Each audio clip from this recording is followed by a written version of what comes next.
Sabi nila, walang mas hihigit pa sa pagmamahal ng isang ina. Ngunit paano kung ang mismong pagmamahal na iyon ang magiging mitya ng pinakamatinding trahedya sa kanyang buhay? Isang magandang araw sa inyong lahat, mga tagapakinig. Sa bawat krimen na ating sinusuri, may mga kwentong hindi lamang tungkol sa batas at ebidensya, kundi tungkol sa mga nasirang pangarap at pusong nagdurusa. Ang siyang kasong ating tatalakayin ngayon ay nagsimula hindi sa isang madilim na eskinita o sa isang transaksyon ng krimen, kundi sa isang paliparan, sa isang masayang pagbabalikbayan na puno ng pag-asa. Ito ang salaysay ni Fina Robles, isang inang inialay ang halos isang dekada ng kanyang buhay sa ibang bansa para lamang sa kinabukasan ng kanyang kaisa-isang anak. Ngunit ang pag-uwing dapat sana'y magiging simula ng kanilang muling pagsasama ay naging umpisa pala ng isang bangungot. Paano nga ba ito ang isang tahanan na binuo sa pundasyon ng sakripisyo ay guguho dahil sa isang ipinagbabawal na pag-ibig? Paanong ang isang lalaking pumasok sa kanilang buhay para maging katuwang ay siya palang magiging dahilan ng kanilang paghihiwalay at ng isang karumal-dumal na krimen? Samahan ninyo akong balikan ang mga pangyayari sa likod ng kaso ni Fina Robles, isang kwento ng pagtataksil na nagmula mismo sa loob ng sariling pamamahay at ang walang kapagurang paghahanap ng isang ina para sa hustisya, kahit pa ang kahulugan nito ay ang pagharap sa pinakamasakit na katotohanan. Taong 2016, buwan ng Disyembre, sa Naga City ang hangin ay nagsisimula ng lumamig, hudyat ng nalalapit na Kapaskuhan. Para kay Fina Robles, isang babaeng nasa edad na 43, ang lamig na iyon ay balot ng kakaibang init ng pag-asa. Habang hinihila niya ang kanyang mabigat na maleta palabas ng terminal ng paliparan, bawat hakbang niya ay tila isang pagpihit palayo sa nakaraan at isang pagsalubong sa kinabukasang matagal niyang pinangarap. Sa loob ng 8 mahahabang taon, ang Hong Kong ang naging kanyang mundo, isang mundong banyaga, malayo at puno ng pangungulila. Doon inalagaan niya ang mga anak ng iba, habang ang sarili niyang anak ay lumalaki sa Pilipinas na wala siya sa tabi. Ang bawat padala, bawat tawag sa telepono ay isang paalala ng distansya at sakripisyo. Ngunit sa araw na iyon, tapos na ang lahat, umuwi siya for good. Ang desisyon niyang huwag ipaalam sa kanyang anak na si Aen, 23 anyos, ang eksaktong araw ng kanyang pagdating ay bahagi ng isang sorpresang matagal niyang binuo sa kanyang isipan. Sa kanyang imahinasyon, makikita niya ang gulat at galak sa mukha ng dalaga. Yayakapin niya ito ng mahigpit at sa yakap na iyon mabubura ang 8 taon ng kanilang pagkakalayo. Mula noong pumanaw ang kanyang asawa noong 2008, si Fina na ang gumanap bilang ina at ama kay Aen. Siya ang nagtaguyod, nag-aruga at nagmahal mula sa malayo. At na ngayon sa wakas magkakasama na silang muli. Ang pangarap niya ay simple lamang, isang tahimik na buhay sa isang bahay na puno ng pagmamahal sa piling ng kanyang pinakamamahal na anak. Mabilis na kumalat sa kanilang barangay ang balita ng pagbabalik ni Fina. Ang mga kapitbahay ay masayang bumati, ngunit sa kabila ng mainit na pagsalubong, may isang bagay na hindi maipaliwanag si Fina sa pagitan nila ni Aen. May isang pader na hindi nakikita, isang espasyong nilikha ng panahon at distansya. Ang kanyang maliit na anak na iniwan noon ay isa ng ganap na dalaga, may sariling isip at mga karanasang hindi niya naging bahagi. Sinikap ni Fina na unawain ito, marahil kailangan lang nila ng panahon upang muling buuin ang kanilang koneksyon. Sa mga unang buwan ng kanyang pananatili, unti-unting ibinuhos ni Fina ang kanyang atensyon sa pag-aayos ng kanilang bahay at sa muling pagkilala sa kanyang anak. At sa panahong ito ng transisyon, pumasok sa kanyang buhay si Salvador Buen Camino. Si Salvador, 39 anyos, ay isang kagawad sa kanilang barangay, isang lalaking kilala sa pagiging palakaibigan at madaling lapitan. 3 taon na itong hiwalay sa asawa at tila naging parte na ng komunidad. Sa una, si Salvador ay isang kaibigan lamang para kay Fina. Ang tanging focus niya ay si Aen. Ngunit si Salvador ay mapilit. Nagpakita ito ng pag-aalaga at atensyon na matagal nang hindi nararanasan ni Fina. Ang mga simpleng kumustahan ay nauwi sa mahahabang kwentuhan. Ang mga paanyayang kumain sa labas ay naging regular na gawain. Para kay Fina na sanay sa lungkot at pag-iisa, ang presensya ni Salvador ay parang sinag ng araw sa isang makulimlim na hapon. Nahulog ang kanyang loob. Nakita niya rito ang isang katuwang sa buhay, isang taong makakasama niya sa kanyang pagtanda. Hindi nagtagal, nagsimula silang magsama sa iisang bubong. Sa simula, nag-aalangan si Aen. May pagtutol sa kanyang mga mata. Ngunit sa paglipas ng panahon at sa patuloy na pagpapakita ni Salvador ng kabutihan, tila natanggap na rin niya ang bagong presensya sa kanilang tahanan. Ang kanilang tahanan ay muling nabuo, isang ina, isang anak, at isang lalaking handang punan ang puwang ng isang ama. Sila ay tila isang bagong pamilya, kumpleto at masaya.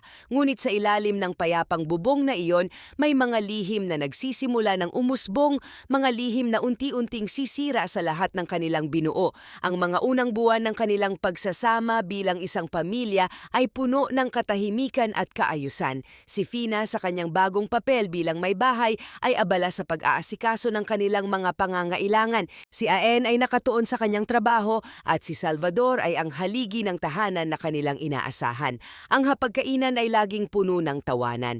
Subalit sa mga sandaling hindi binabantayan, sa mga sulok ng bahay kung saan ang mga ilaw ay bahagyang madilim, may mga bagay na nangyayari na hindi abot ng kaalaman ni Fina. Nagsimula ito sa mga titig na tila lumalampas sa normal na pagtingin sa pagitan ng isang stepfather at isang stepdaughter. Kapag nagkakasalubong ang mga mata ni Salvador at ni Aen, may isang kislap, isang hindi maipaliwanag na koneksyon na hindi dapat naroroon. Minsan sa gitna ng kanilang kwentuhan, magbibitaw si Salvador ng isang birong tanging si Aen lang ang nakakaintindi. Magtatawanan sila at si Fina ay maiiwang nakangiti, walang kamalay-malay na siya ay hindi na talaga bahagi ng kanilang mundo. Ang mga titig ay nasundan ng mga munting lihim. Isang madaling araw nagising si Fina sa isang kaluskos mula sa kusina. Nang siya'y bumangon, wala siyang naabutang tao, ngunit narinig niya ang mahinang tunog ng pagsara ng pinto sa silid ni Aen kasabay ng mga yabag na palayo. Pinilit niyang isantabi ang pagdududa. Marahil ay nagkamali lang siya ng dinig, marahil ay imahinasyon lang niya ang lahat. Ngunit ang kutob ng isang ina ay bihirang magkamali. Ang pagdududang iyon ay lumaki at naging isang halimaw isang gabi. Maagang natulog si Fina dahil sa pagod, ngunit nagising siya sa gitna ng gabi dahil sa uhaw. Dahan-dahan siyang bumangon, maagang natulog si Fina dahil sa pagod, ngunit nagising siya sa gitna ng gabi dahil sa uhaw. Dahan-dahan siyang bumangon, maingat na iniiwasan ang anumang ingay na maaaring makagising sa dalawang taong mahalaga sa kanya. Ang sahig na semento ay malamig sa kanyang mga paa habang tahimik siyang naglalakad palabas ng kanyang silid patungo sa kusina. Ngunit sa kanyang paghakbang sa dilim, may narinig siyang hindi dapat marinig. Isang bulong, isang mahinang halikhik na nagmumula sa sala. Huminto siya, pinakiramdaman ang paligid. Ang bahay ay dapat sanang balot ng katahimikan, ngunit doon sa sulok kung saan bahagyang tinatamaan ng liwanag ng buwan mula sa bintana, may dalawang anino. Magkadikit, ang isa ay pamilyar na pamilyar, ang tindig, ang buhok, si Aen at ang aninong nakayakap dito, ang mga kamay na humahaplos sa kanyang likod sa paraang hindi nararapat, si Salvador. Sa isang iglap, tila huminto ang pag-ikot ng mundo ni Fina. Ang hangin ay naging mabigat, halos hindi niya mahinga. Ang basong hawak niya ay nanginginig. Bawat tibok ng kanyang puso ay isang malakas na dagundong sa kanyang dibdib, parang isang eksena mula sa isang masamang panaginip. Ang kanyang anak, ang kanyang kaisa-isang anak, at ang lalaking kanyang pinagkatiwalaan, ang lalaking tinanggap niya sa kanilang tahanan at sa kanyang puso. Ang 8 taon ng pagtitiis sa Hong Kong, ang bawat araw ng pangungulila, ang bawat butil ng pawis, ang bawat luhang pumatak dahil sa pag-aalala. Lahat ng iyon ay nag-flashback sa kanyang isipan. Para saan? Para sa imaheng ito na ngayon ay sumisira sa kanyang pagkatao, ang anak na dahilan ng kanyang pag-uwi at ang lalaking inaasahan niyang magiging katuwang. Ay sabay siyang pinagtataksilan sa kanyang likuran, sa ilalim mismo ng bubong na pinagsikapan niyang buuin. Hindi na niya napigilan ang sarili. Aen, Salvador, ang kanyang boses ay basag, nanginginig, puno ng sakit at hindi makapaniwalang galit. Naghiwalay ang dalawa, gulat. Sa kanilang mga mukha, hindi pagsisisi ang nakita ni Fina kundi pagkainis. Pagkainis na sila ay nahuli. Sambit ni Aen, ang boses ay walang bahid ng pag-aalala para sa nararamdaman ng ina. Anong ibig sabihin nito? Tanong ni Fina, ang mga luha ay nagsisimula ng bumagsak. Anong kababuyan ito? Ngunit imbes na matakot o humingi ng tawad, isang bagay na hindi inaasahan ni Fina ang lumabas sa bibig ng kanyang anak. Nagmatigas si Aen. Nagmamahalan kami, ma, sabi niya. Ang tono ay palaban, ipinagtanggol pa niya si Salvador. At sa mga salitang kanyang binitawan, naramdaman ni Fina na hindi lang siya pinagtaksilan, kundi nawalan din ng saysay ang kanyang pagiging ina. Kung hindi ka sana bumalik, edi sana walang gulo. Ang mga salitang iyon ay mas matalim pa sa anumang kutsilyo. Parang Sinaksak si Fina ng paulit-ulit sa puso. Ang anak na kanyang ipinaglaban, ngayon ay isinusumbat sa kanya ang kanyang pagbabalik. Sa gabing iyon, habang tahimik na pinapanood ni Fina na mag-impake at sabay na umalis si Aen at Salvador nang walang paalam, naramdaman niyang muli siyang naulila. Ngunit sa pagkakataong ito, mas masakit, mas malalim ang sugat dahil ang nang-iwan sa kanya ay hindi ang tadhana kundi ang sarili niyang dugo at laman. Lumipas ang mga linggo. Ang bahay na dating puno ng pangarap ay naging isang malamig at tahimik na lugar. Bawat sulok ay isang paalala ng pagtataksil. Walang tawag, walang mensahe, walang Aen, walang Salvador. Para kay Fina, ang bawat araw ay isang pakikibaka laban sa sakit at kahihiyan. Hindi nagtagal nakarating sa kanya ang balita, hindi mula sa kanyang anak, kundi mula sa mga tsismis ng mga kapitbahay. Lumipat na raw sa isang paupahan sa bayan sina Aen at Salvador. Doon sinimulan nila ang kanilang bagong buhay, isang buhay na binuo sa pundasyon ng kasinungalingan at sakit na idinulot sa iba. Para kay Fina, ang pagiging sentro ng usap-usapan ay isang dagdag na parusa. Sa palengke, sa tindahan, sa tapat ng barangay hall kung saan dating iginagalang si Salvador, naririnig niya ang mga bulungan. Si Fina, yung OFW, iniwan ng anak para sa kinakasama niya. Ang awa sa mata ng mga tao ay mas nakakasakit pa kaysa sa kanilang panghuhusga. Ngunit ang pagmamahal ng isang ina ay hindi basta-basta nawawala. Sa kabila ng lahat, sinubukan ni Fina na ayusin ang lahat. Ilang beses siyang pumunta sa apartment na tinitirhan ng dalawa. Kumatok siya, nagbakasakali, ngunit sa bawat pagtatangka pader ang kanyang kaharap. Ang pagtanggap ni Aen ay malamig pa sa yelo. Walang yakap, walang paliwanag. Sa halip, mga salitang masakit ang ibinabato sa kanya. "Ikaw ang hadlang sa kaligayahan namin, ma," sigaw ni Aen sa isa sa mga paghaharap nila. "Sana hindi ka na lang umuwi mula sa Hong Kong." Yun na marahil ang pinakamasakit na mga salitang narinig ni Fina sa buong buhay niya. Ang sakripisyo niya ay naging kasalanan pa. Hindi lang si Aen ang nagpakita ng bagsik. Nagsimula na ring magpakita ng tunay na kulay si Salvador. Isang gabi nang muling subukan ni Fina na makiusap, si Salvador na mismo ang humarap sa kanya. Ang dating palakaibigang ngiti ay napalitan ng isang malamig na titig, may halong pagbabanta sa kanyang boses. "Tigilan mo na to, Fina, huwag mo nang guluhin ang buhay namin. Baka hindi mo magustuhan ang mangyari sa'yo." Sa mga matang iyon, nakita ni Fina ang panganib. Hindi na ito ang Salvador na kanyang minahal. Ito ay isang estranghero, isang taong may kakayahang manakit. Umuwi siyang talunan, puno ng takot hindi para sa sarili niya, kundi para sa anak na ngayon ay nasa piling ng isang lalaking tila halimaw na nagkukubli. Patuloy ang sigalot, ang distansya, ang sakit. Hanggang sa isang araw ng Agosto 2018, dumating ang isang balitang tuluyan nang dudurog sa puso ni Fina. Isang tawag sa telepono, isang kaibigan humihikbi sa kabilang linya. "Fina, pumunta ka dito," si Aen. Nahulog siya mula sa apartment. Ang mga salitang iyon ay parang isang malakas na kulog na bumasag sa katahimikan ng kanyang mundo. Nagmadali si Fina. Ang bawat minuto ng biyahe ay parang isang kawalang hanggan. Pagdating niya sa lugar, ang eksena ay isang bangungot. May mga pulis, mga usisero at isang police line na nakaharang. Wala na ron ang katawan ni Aen. Ang naabutan lamang niya ay si Salvador, nakausap ng mga autoridad, mukha itong balisa, ngunit ang kanyang mga salita ay paulit-ulit, tila memoryado. Aksidente lang po ang nangyari, madulas ang sahig sa may bintana, nag-aayos siya ng gamit tapos nahulog siya. Isang aksidente, iyon ang opisyal na kwento, ngunit sa paligid may ibang bersyon na kumakalat.